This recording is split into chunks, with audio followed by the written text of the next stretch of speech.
Sean todos bienvenidos a este video donde vamos a ver las características del dióxido de carbono como refrigerante en sistemas de refrigeración. Con respecto a la historia, el dióxido de carbono, o conocido como refrigerante R744, es un refrigerante natural compuesto por un átomo de carbono y dos átomos de oxígeno, como estamos viendo aquí en la figura, que se origina de muchos procesos como la combustión del carbón, por ejemplo, combustibles fósiles o hidrocarburos, la fermentación de líquidos y la respiración de personas y animales. Su uso como refrigerante comenzó a mediados del siglo XIX con la propuesta del señor Alexander Twining, científico e inventor norteamericano, de usarlo como refrigerante. Pero el primer equipo operativo que trabaja con este refrigerante o CO2 fue construido por el alemán Carl von Linden en el año de 1881. A partir de ese momento hubo un gran desarrollo de esta tecnología que fue desacelerando con la aparición de los refrigerantes CFC en los años 30 en el siglo XX. Por tanto, vamos a ver aquí esta gráfica donde podemos ver el desarrollo, donde vemos que en 1860 se den las primeras aplicaciones. En 1950 a 1930 hubo el abandono por los CFCs. En 1990 hay un redescubrimiento nuevamente del CO2. A partir del año 2000 estamos hablando de los sistemas subcríticos y transcríticos del desarrollo, aprovechando que tenemos la tecnología electrónica. En el 2010 hay una adopción masiva de estos sistemas y en el 2020 hasta nuestros tiempos tenemos una optimización global del desarrollo de equipos con CO2. Ahora vamos a entrar en detalle en especial con respecto a esta gráfica. Es el diagrama de estados, diagrama de fases. En este caso vamos a tener en cuenta dos puntos muy especiales que tiene el CO2 para tener en cuenta en el desarrollo o implementación de su tecnología. Aquí tenemos, por ejemplo, a unos 74 bares o 1073 psi o presiones absolutas, que con una temperatura de 31 grados Celsius tenemos el famoso punto crítico. Aquí lo tenemos, veámoslo acá. Y aquí tenemos una fotografía de ese punto crítico, donde tenemos un estado o un fluido con unas condiciones en las cuales no tenemos una diferencia entre la fase vapor y la fase líquida. Entonces es una combinación de ambas. Aquí podemos ver una foto donde podemos ver ese estado de ese refrigerante en esta condición supercrítica y tiende a ser como un fluido especie de aceitoso. Bien, y el otro punto muy importante que tenemos que tener en cuenta en el desarrollo de esta tecnología es el famoso punto triple. Vamos a ver aquí, tenemos esta fotografía del estado del CO2 en transcrítico o supercrítico. Sin embargo, aquí a unos 5.17 bares o 75.1 psi absolutos y con una temperatura de menos 56.5 grados Celsius tenemos el famoso punto triple. Veámoslo aquí. En este punto triple es donde tenemos la convivencia de los tres estados, tanto el estado sólido, el estado vapor y el estado líquido, y vemos aquí una fotografía donde tenemos la formación del famoso hielo seco. Como podemos observar en los demás refrigerantes en los cuales estamos nosotros acostumbrados a trabajar, este punto triple tiene unas condiciones muy por debajo en las cuales no vamos a alcanzar, pero veamos que con unos 64.1 psi aproximadamente manométricos tenemos la formación de sólido, acá de CO2 sólido, lo cual nos va a influenciar mucho en las presiones de trabajo y sobre todo en la carga del refrigerante para poder evitar la formación de hielo seco que se puede formar en las tuberías. Entonces este punto es muy importante a la hora del diseño y especialmente en la carga de refrigerante CO2. Bien, analicemos esa situación acá en el diagrama de Molière. Aquí tenemos nuestra campana del CO2. Vamos a identificar el punto crítico, está aquí en esta parte. La presión crítica está en 74 bares absolutos y aquí tenemos la temperatura crítica, el cual está en 31 grados Celsius. Por tanto, vamos a delimitar la zona donde vamos a estar condición transcrítica o supercrítica. Veámoslo aquí. Muy bien, para tenerlas en cuenta para las siguientes explicaciones que vamos a tener sobre el uso de este refrigerante en sistemas de refrigeración. Ahora, entre las ventajas y desventajas del CO2 como refrigerante, vamos a analizar primeramente las ventajas. No es inflamable ni tóxico, no degrada la capa de ozono, tiene un bajo impacto de calentamiento global, es un producto natural y eso influye que tiene un bajo costo de producción y adquisición. Tiene una buena eficiencia hablando del punto de vista termodinámico, compatibilidad con varios tipos de aceites lubricantes. Se especializa en trabajos para medias a bajas temperaturas de evaporación, y una ventaja que tiene desde el punto de vista de instalación es que las dimensiones de las tuberías del sistema que trabajan con este refrigerante son de menor diámetro comparados con otros refrigerantes. Entre sus desventajas podemos ver que es la baja temperatura del punto crítico, que es de 31 grados Celsius, la alta presión del punto triple, que es de 75.1 psi absolutos. Trabaja con altas presiones, es un refrigerante que va a trabajar con altas presiones, alrededor de mayores de 200 psi hasta unos 600 u 800 en baja, mientras que en alta puede trabajar desde 1000 hasta 1600 psi. Entonces vean que son un refrigerante de altas presiones. Otra ventaja que tiene es que es un gas inodoro e incoloro, por tanto desde el punto de vista de los sentidos humanos no lo podemos detectar, por tanto necesitamos sistemas de control avanzados en el uso de implementación de sus sistemas, y por tanto también adecuar diversos sensores que indiquen la detección de fuga de este refrigerante. Por otro lado, también necesitamos personal, equipos, instrumentos y herramientas especializadas para la intervención del equipo. Vamos a ver ahora unas configuraciones generales de equipo con CO2, porque realmente tenemos muchas, pero podemos mencionar que tenemos estas básicas y se las vamos a mostrar a continuación. La primera que tiene que ver es la más básica, que son los sistemas transcríticos o supercríticos con CO2. Como podemos ver, el sistema es muy similar al que estamos acostumbrados a trabajar, donde poseemos un compresor, tenemos un evaporador, una válvula de expansión y tenemos un condensador. Pero en este caso, como vamos a trabajar en la parte supercrítica, no vamos a hacer una condensación. Por tanto, este elemento aquí toma el nombre de gas cooler o enfriador de gas, porque realmente la función que va a hacer es enfriar el fluido supercrítico que vamos a estar trabajando en este sistema. Ahora, debido a la baja temperatura crítica del CO2 o con temperaturas ambientales mayores a 30 grados, hay que subir las presiones de descarga, que vamos a ver más tarde, para poder enfriar ese fluido supercrítico, lo cual conlleva a energía extra de consumo por parte de los compresores. Más tarde vamos a analizar las consecuencias de trabajar con un sistema de estos supercríticos, sobre todo en ambientes de altas temperaturas ambientales. Vemos que las presiones, como pueden ver, está desde 1290 a 1600 psi y las medias, en este caso, puede ser de 370 a 490 psi. Ahora, siguiendo el análisis de este ciclo, podemos tener eficiencias de 1.6 a 2.2, teniendo una temperatura de evaporación que varía desde los menos 10 grados Celsius a los 0 grados Celsius. Acá. Perfecto. Vamos a analizar este sistema o este ciclo acá en el diagrama de Molière. Aquí tenemos los puntos. Vamos a ver aquí tenemos la compresión que va del 1 al 2. Vémoslo aquí. En el 2 estamos descargando por encima de la presión crítica que está delineada acá. Ahora vamos a entrar al gas cooler para enfriar ese fluido supercrítico. Veámoslo aquí, y de aquí vamos a hacer la expansión con la válvula del punto 3 al punto 4, como estamos viendo acá, y aquí vamos a entrar al evaporador de media temperatura para cerrar el ciclo. Bien, entonces vamos a ver aquí que entre una de las condiciones, aquí tenemos la temperatura de crítica de 31 grados. Lo mínimo que podemos llegar aquí a enfriar es con respecto a la temperatura ambiente.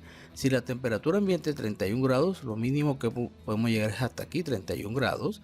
Y si mientras mayor sea la temperatura ambiente, este punto 3 se va corriendo hacia la derecha. Y vean los efectos que tienen acá a la salida de la válvula de expansión. Tengo una calidad bastante alta. alrededor de un 40 a un 60%, mientras que con otros sistemas subcríticos voy a tener una calidad entre el 10 o el 20. Entonces aquí me va a influenciar mucho que en una expansión de este sistema voy a tener mayor presencia de vapor de CO2 comparado con el líquido. Veanlo aquí en este punto, lo cual va a influenciar mucho en su eficiencia. Bien, vamos acá entonces, seguimos. Aquí tenemos nosotros una construcción básica, puede tener más componentes, pero esta es una construcción básica donde tenemos un compresor de CO2 con su separador de aceite adaptado a este refrigerante. Tengo válvulas de cierre aquí, válvulas de alivio. Vean, aquí tengo ya aparece un nuevo componente que caracteriza a este sistema. Generalmente las válvulas de alivio se colocan en las tuberías donde tengo el CO2 en forma de vapor.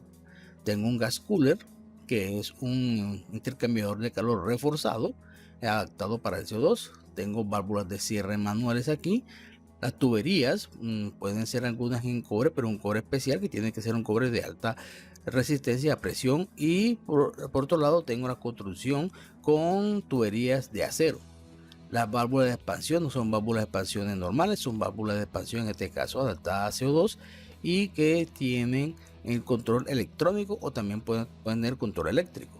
Muy bien, los evaporadores para CO2 también vienen adaptados para este refrigerante y vemos ahí aquí como tenemos la succión, válvula de bolas, una válvula de alivio, filtros y llega al compresor. Este es un ciclo estándar. Ahora a este ciclo podemos adaptar intercambiadores, que otra característica que tienen estos ciclos, poseen intercambiadores de calor para incrementar un poco la eficiencia del mismo. En este caso vamos a poner un ejemplo donde tenemos un intercambiador en la línea de acá de alta del sistema. Aquí lo tenemos ubicado muy bien. Vamos a verlo acá en Molière, que es lo que sucede. Vemos que en el punto 2, que es la descarga del compresor, aquí atraviesa el gas cooler en el punto 3 y gracias al intercambiador tengo un enfriamiento extra que va de aquí hasta acá. Ese enfriamiento extra lo que va a hacer es que a la salida tengo una mezcla refrigerante con menor calidad y eso va a influenciar que tenga una mayor presencia de líquido a la salida de la válvula de expansión comparado con un sistema que no lo tenga, que estaría por aquí. Entonces ya yo aquí comienzo a tener mejoras en mi ciclo, como estamos observando aquí y acá. Bien, entonces otro elemento que tienen estos sistemas están los intercambiadores de calor, que me ayudan mucho en mejorar la eficiencia del ciclo.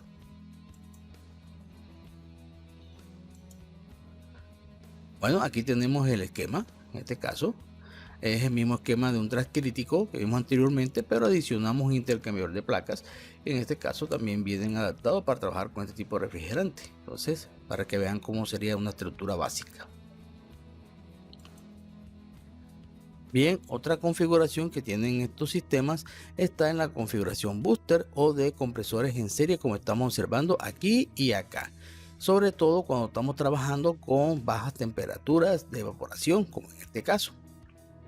Esta es una configuración que no es nueva, ya existía en otros equipos, que tienen muchas ventajas, sobre todo cuando voy a trabajar sistemas de muy baja temperatura. Además de eso, tenemos un componente aquí especial que es un tanque de flat gas que tiene un comportamiento muy similar a los recibidores de líquido.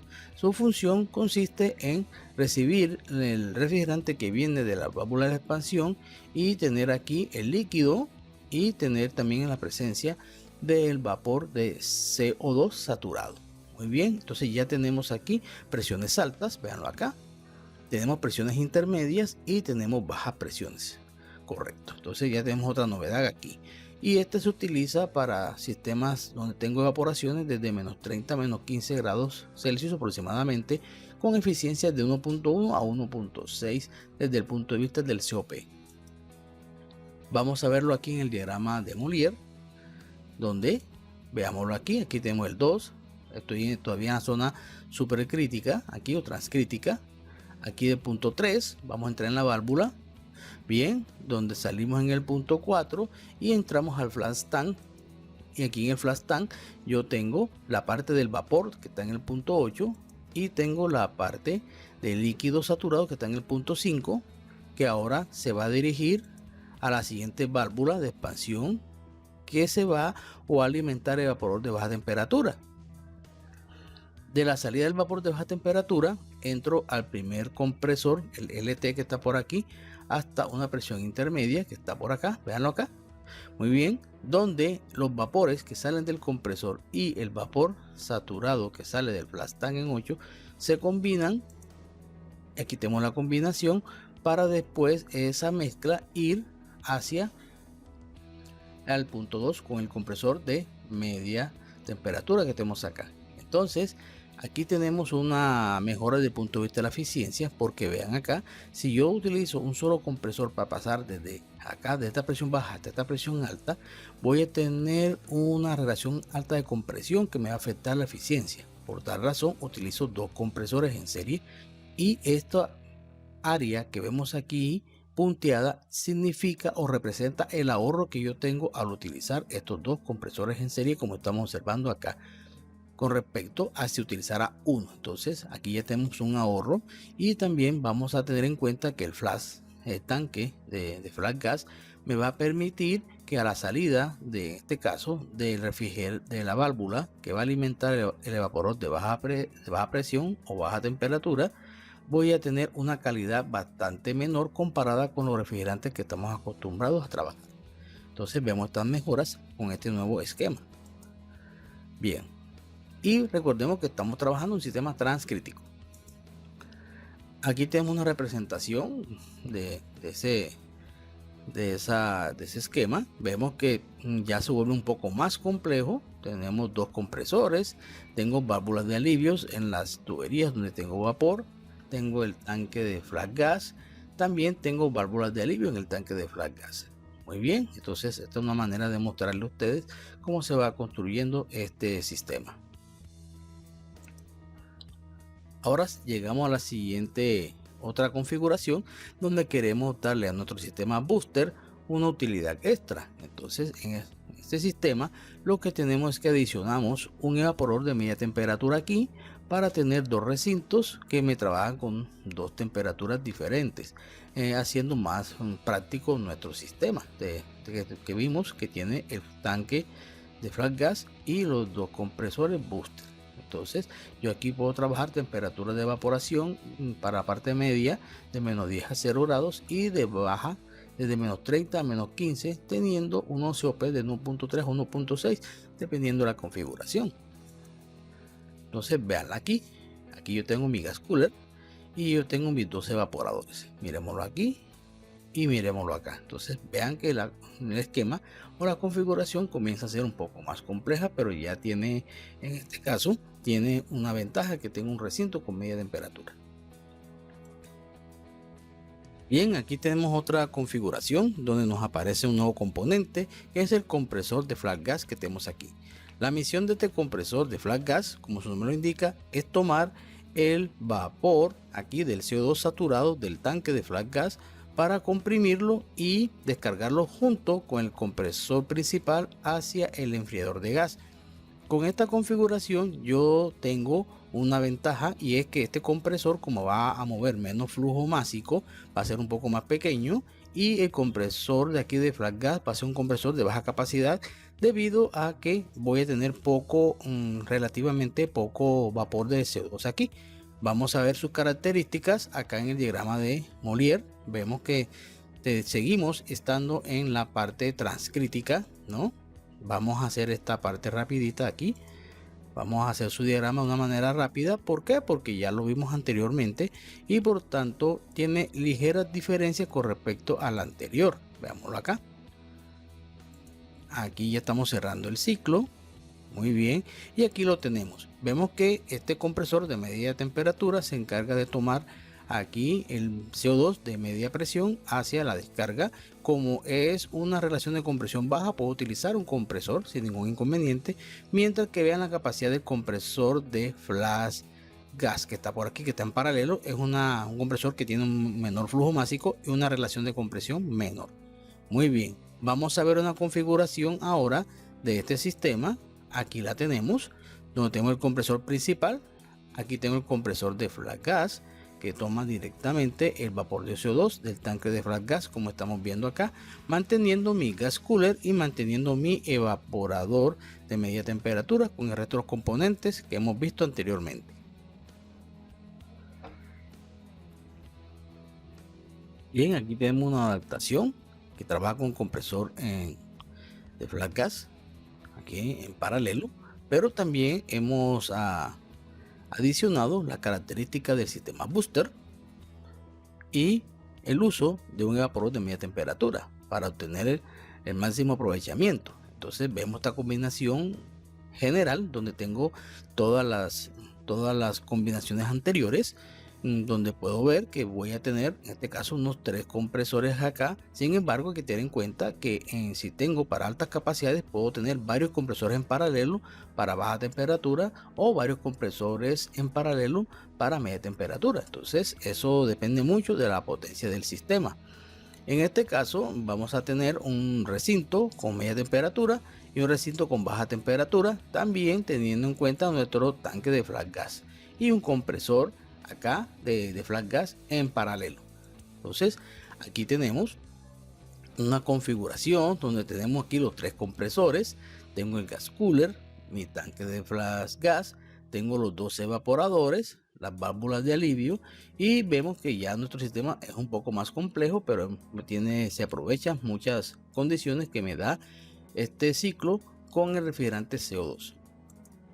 Bien, ahora vamos a hablar de los sistemas subcríticos, donde estamos trabajando un CO2 dentro de la campana, y lo ideal es que lo vamos a trabajar en sistemas cascadas debido a la alta temperatura que tiene él del punto crítico que es de 31 grados Celsius.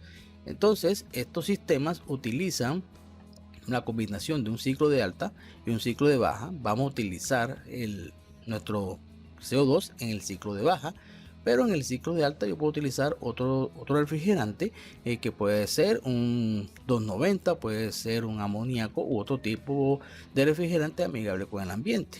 Mientras que en la parte de baja vamos a utilizar el R744 o CO2 por sus características especiales que tiene para trabajar con baja temperatura. Bien, a continuación vamos a ver el ciclo de cascada básico. En este caso aquí tenemos el sistema de baja presión, donde tenemos al R744.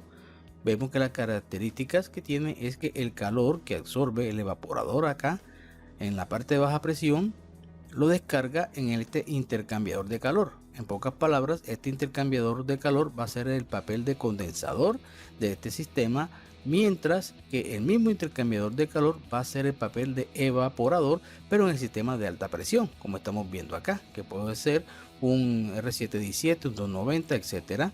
Vamos a ver un esquema. Aquí tenemos el esquema donde tenemos al compresor de aquí de alta. En este caso un compresor que puede ser con cualquier otro refrigerante. Tiene su separador de aceite, tiene su condensador, recibidor de líquidos, sus filtros, sus solenoides, su válvula de expansión, y aquí tenemos el intercambiador de calor. En este caso la válvula del sistema de alta que está aquí va a bajar la presión del refrigerante y va a subir el calor que me da el lado de baja presión que trae el CO2. Vean aquí, tengo un compresor de CO2, su separador de aceite, y vean dónde descarga él su calor en el intercambiador de calor. Y también tiene otros componentes como recibidor de líquidos, sus válvulas de alivios y componentes similares, los cuales siempre hemos estado acostumbrados a tratar, como tenemos aquí. Muy bien, ahora con respecto a este ciclo de cascada también podemos agregar ciertas características para hacerlo más versátil y eficiente. En este caso un evaporador para media temperatura que está en el ciclo de alta presión, y podemos agregar también intercambiadores de calor en el ciclo de baja presión para incrementar un poco la eficiencia del mismo. Entonces para ello aquí tenemos el esquema donde tenemos nuestro condensador del ciclo de alta, el evaporador de media temperatura que va a operar con el refrigerante del ciclo de alta, y tenemos el intercambiador de calor aquí en el ciclo de baja presión, que es el que domina el CO2 como estamos observando acá. Entonces lo hace mucho más versátil y mucho más eficiente. Bien, a continuación vamos a sacar las características de los equipos que operan con CO2 como un resumen general. Entre ellas tenemos que la condición de temperatura del sitio de instalación influyen grandemente en la configuración del equipo que se va a instalar. Recordemos que estamos influenciados mucho con la temperatura crítica, que en este caso para el CO2 es de 31 grados Celsius, como estamos viendo acá, y por tanto a mayor temperatura del ambiente vamos a tener en cuenta que este punto 3 se puede ir desplazando hacia la derecha, teniendo aquí una mayor calidad a la salida. Entonces, en sitios en los cuales la temperatura tiende a ser más baja, favorece más la instalación de equipos del orden que sean transcríticos. Bien, aquí tenemos un equipo transcrítico en verde y vean las características de un subcrítico. Las características de un subcrítico es un ciclo el cual nosotros estamos acostumbrados a trabajar con otros refrigerantes, y por esa razón es el que domina la parte del CO2, sobre todo cuando estoy trabajando en sistemas cascadas.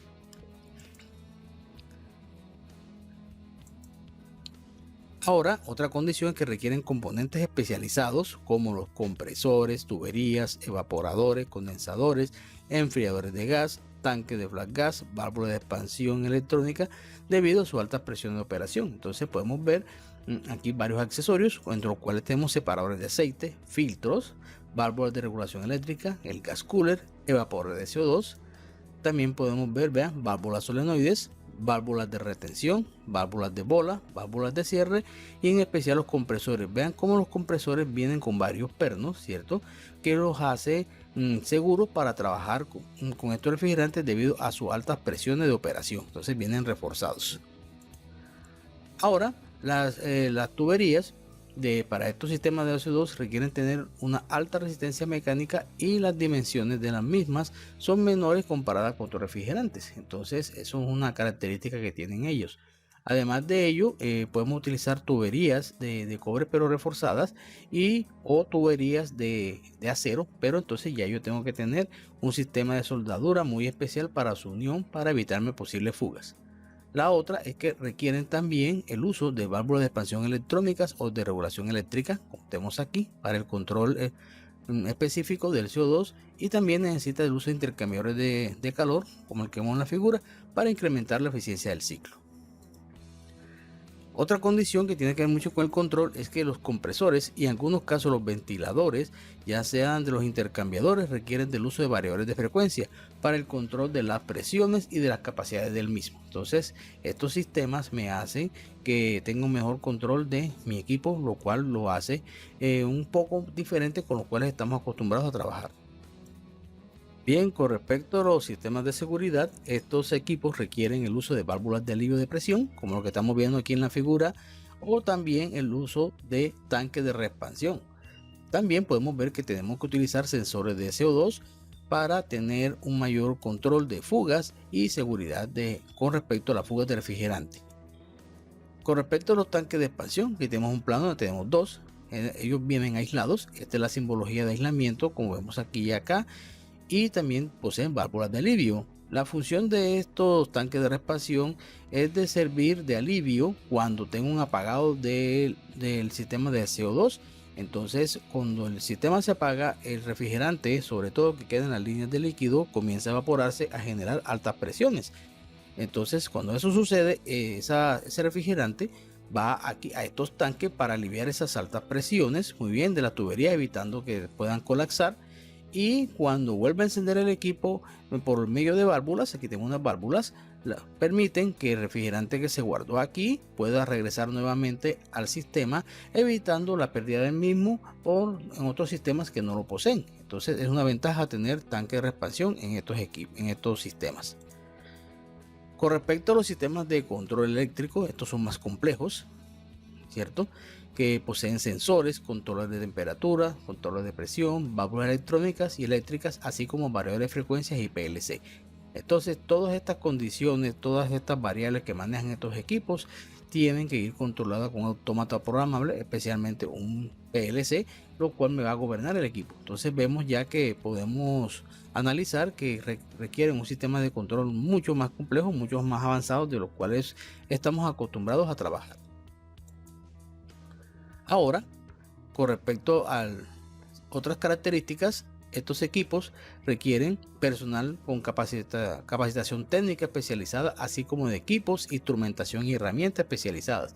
Aquí, por ejemplo, tenemos un manómetro para trabajar con CO2. Veanlo, su estructura robusta, y vean la manguera con malla metálica por las altas presiones que trabaja. También tenemos el uso de los tanques de CO2, ya son tanques, véanlos aquí, con sus respectivas estructuras para movilizarlo o para girarlos en caso que se necesite otro tipo de una carga líquida del CO2. Vemos que no son los refrigerantes a los cuales estamos acostumbrados nosotros a tratar.